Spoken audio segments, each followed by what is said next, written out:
Hello అండి. అందరికీ నమస్కారం. Welcome back to my channel. ఈరోజు నేను చూపించబోతున్న రెసిపీ వచ్చేసి రాత్రికి మిగిలిన అన్నం ఉంటుంది కదండీ! ఉదయాన్నే ఏం చేసుకోవాలా అని ఆలోచించకుండా చిటికెలో ఇలా టిఫిన్ లాగా చేసుకొని హ్యాపీగా తినేసేయండి. చాలా అంటే చాలా టేస్టీగా ఉంటుంది. ఈ అన్నంలో మనం రుచికి సరిపడినంత సాల్ట్ వేసుకోవాలి. అలాగే కారం కూడా వేసుకోవాలి. ఈ రెండిటితో పాటు కొంచెం ఆయిల్ వేసుకొని అన్నీ కలిసే విధంగా బాగా కలుపుకొని కాసేపు పక్కన పెట్టుకోవాలి. ఈ టేస్ట్ అనేది అన్నానికి బాగా పడుతుంది. ఇదంతా పక్కన పెట్టుకున్న తర్వాత మనం దీనికోసం పోపు రెడీ చేసుకుందాము. చూడండి, ఇలా కలుపుకొని పక్కన పెట్టుకోవాలి. ఇప్పుడు పోపు కోసం ఒక కడాయి పెట్టుకొని అందులో కొంచెం ఆయిల్ వేసుకోండి. అలాగే అందులో పల్లీలు వేసుకోవాలి. అందులోనే పోపు దినుసులు వేసుకోండి.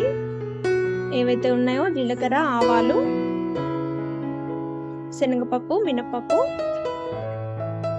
అలాగే వాటితో పాటు ఇలా కట్ చేసుకున్న పచ్చిమిర్చి, అలాగే ఉల్లిపాయలు, కొద్దిగా కరివేపాకు, అలాగే మనం పచ్చాగా దంచి పెట్టుకున్న వెల్లుల్లి ముద్దను వేసుకుందాం. ఈ రైస్కి వెల్లుల్లి ఎక్కువ ఉంటేనే బాగుంటుంది. మీ ఇష్టమైతే వెల్లుల్లిపాయలు పొట్టుతో వేసుకోవచ్చు, లేదా పొట్టు తీసుకున్నాడు వేసుకోవచ్చు. అది మీ ఇష్టం అండి. నేనైతే పొట్టుతోనే వేసుకున్నాను. అలాగే ఇందులో కొంచెం పసుపు వేసుకుందాం. ఇవన్నీ బాగా కలిపి కాసేపు వేగనిద్దాం. ఇవన్నీ బాగా వేగిపోయిన తర్వాత మనం ముందుగా కలిపి పెట్టుకున్న అన్నం ఏదైతే ఉందో ఆ అన్నాన్ని ఇందులో వేసుకొని ఈ పోపు అంతా అన్నానికి పట్టే విధంగా బాగా కలుపుకోండి. చూడండి ఎలా ఉందో. చాలా అంటే చాలా సింపుల్ అండి చేసుకోవడం. మీకు కర్రీ ఏదైనా చేసుకోవడానికి ఇష్టం లేకపోతే ఇలా అయినా చేసుకొని తినొచ్చు. చాలా బాగుంటుంది. నచ్చితే లైక్ చేయండి, షేర్ చేయండి. ఇలాంటి మరిన్ని వీడియోస్ కోసం నా ఛానల్ని సబ్స్క్రైబ్ చేసుకోండి.